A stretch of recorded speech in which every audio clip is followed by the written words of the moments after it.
Hello guys, welcome back again. तो guys, आज हम बात करने वाले हैं हमारा अगला वीडियो जिसमें हम बात करेंगे क्लासिकल पाथवे क्या होता है। ठीक है।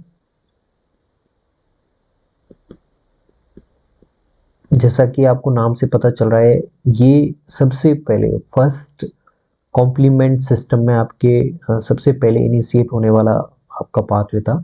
That's why we name it classical pathway.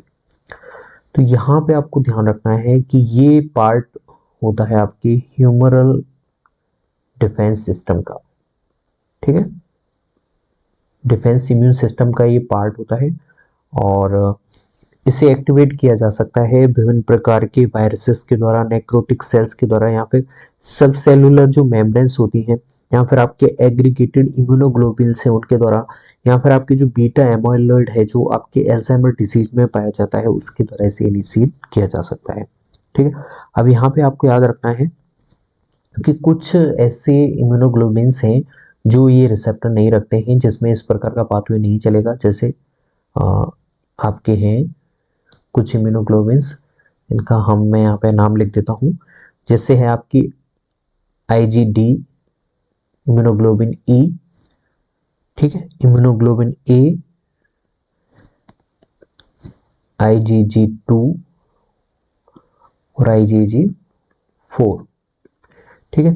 तो ये ऐसे 5 हैं जिनके पास में C1q रिसेप्टर नहीं होता है। ठीक है। और इस पाथवे में सबसे पहले जो एंटीजन और एंटीबॉडी कॉम्प्लेक्स से सबसे जो पहले जो बाइंड करता है वो यही प्रोटीन होती है, C1 प्रोटीन होती है, जो 3 फ्रेगमेंट जिसमें मिलेंगे आपके। एक होता है आपके C1q, एक होता है C1r और एक होता है C1s। ठीक है। तो सबसे पहले जो आता है वो C1q आता है। ठीक है। तो जिसके पास, इन सभी के पास में C1q रिसेप्टर होता ही नहीं है, इसीलिए इनमें क्लासिकल पाथवे शुरू नहीं हो पाएगा। ठीक है। तो C1 प्रोटीन सबसे पहले आएगा। अब इसका जो इनिशिएशन होगा वो मैं यहाँ पे आपको बता देता हूँ। क्लासिकल पाथवे कैसे इनिशिएट होता है, इसका इनिशिएशन देखेंगे वो। तो सबसे पहले अगर आप मान लीजिए ये इनिशिएट होता है जब एंटीजन और एंटीबॉडी कॉम्प्लेक्स आ जाता है।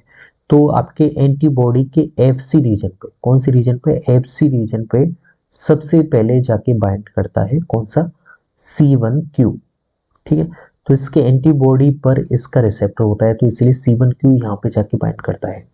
ठीक है।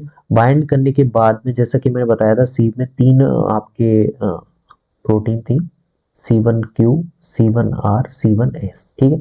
तो Q सबसे पहले इनिशिएट होगा और C1r यहाँ पे कैसे फंक्शन करता है, ये आपके सेरिन प्रोटीज जैसा वर्क करता है। सेरिन प्रोटीज की एक्टिविटी करता है, जो आपके कैस्केड जो पाथवे है वो सिग्नलिंग रूप में ये शुरू करवा देता है। तो C1q आ गया, उसके बाद में C1q यहाँ पे जाके बाइंड कर देगा इन दोनों के साथ में। उसके बाद में क्या होगा वो हम देखते हैं। ठीक है। सेरिन प्रोटीज C1r इनिशिएट हो जाएगा, C1r इनिशिएट, और ये सिग्नलिंग शुरू करवा देगा आपकी कैस्केड सिग्नलिंग। ठीक है।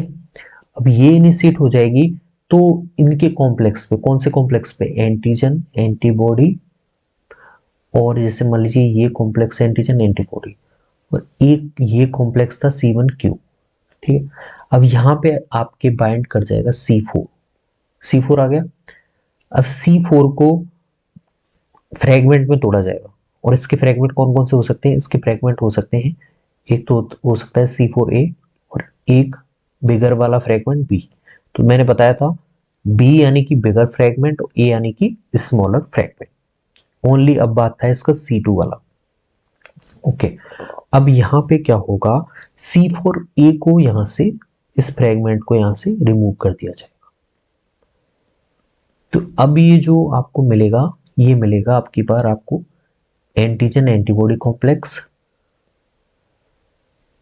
ठीक है। और एक C1q यहाँ पे अटैच है ही। अब C4b यहाँ पे अटैच हो जाएगा। ठीक है। अब यहाँ पे क्या होगा, इसके बाद में अब यहाँ पे C2 बाइंड करेगा। C2 will be binding here. जब C2 बाइंड करेगा तो यहाँ पे C2 भी फ्रेगमेंट में तोड़ दिया जाएगा, C2a और C2b में। ठीक है, अब मैंने बताया था C2 यहाँ पे अपवाद है, A यानी कि यहाँ पे क्या होगा, बिगर,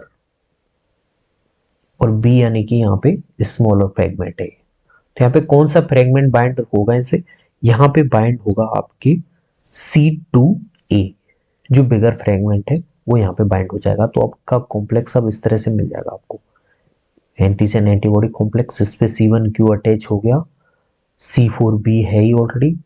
अब इन पे एक और आ जाएगा, कौन सा, C2A, और इसे आप मिलके कहते हैं, इसे आप मिलके क्या कहते हैं, C3 कन्वर्टेज। ठीक है, और ये C3 कन्वर्टेज अपना आगे एक्टिवेट होके स्टेबलाइज हो जाता है। ठीक है, तो ये जो हमने बनाया है, ठीक है, ये आपका है पूरा क्लासिकल पाथवे, जो आपको एक बार आप वापस से देख लीजिए, मैं आपको बता देता हूँ। देखिए, सबसे पहले एंटीजन एंटीबॉडी कॉम्प्लेक्स आएंगे, और एंटीबॉडी पे FC रीजन पे जाके आपकी C1Q प्रोटीन है, जो आपकी कॉम्प्लीमेंट प्रोटीन है, वो सबसे पहले बाइंड करेगी। बाइंड करने के बाद में यहाँ पे C1R जो सेरिन प्रोटीज है वो इनिशिएट हो जाएगा, और वो कैस्केड सिग्नलिंग करवा देगा। उसके बाद में C4 आएगा। C4 में इसका जो स्मॉलर फ्रेगमेंट है, इसका जो स्मॉलर फ्रेगमेंट है वो बाहर रिमूव कर दिया जाता है, बिगर फ्रेगमेंट यहाँ जोड़ दिया जाता है।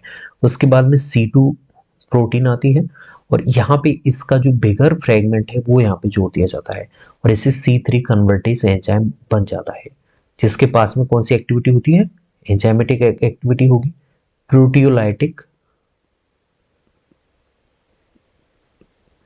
एंजाइमेटिक एक्टिविटी होती है। ओके, और कॉम्प्लीमेंट यहाँ पे जो पाथवे आगे क्या काम करेगा वो मैं ऑलरेडी आपको पिछली वीडियो में बता चुका हूँ। अगर आपको ये इस पाथवे के इससे C3 कन्वर्टेज बनने के बाद में और क्या काम होगा, तो देखिए, सेल लाइसिस हो सकती है, वायरल इन्फेक्शन को न्यूट्रलाइज किया जा सकता है, और भी जो कोई भी फंक्शन है वो मैंने लास्ट वीडियो में बता दिया है। I hope guys you will get it. If you any problem then comment on below. Thanks.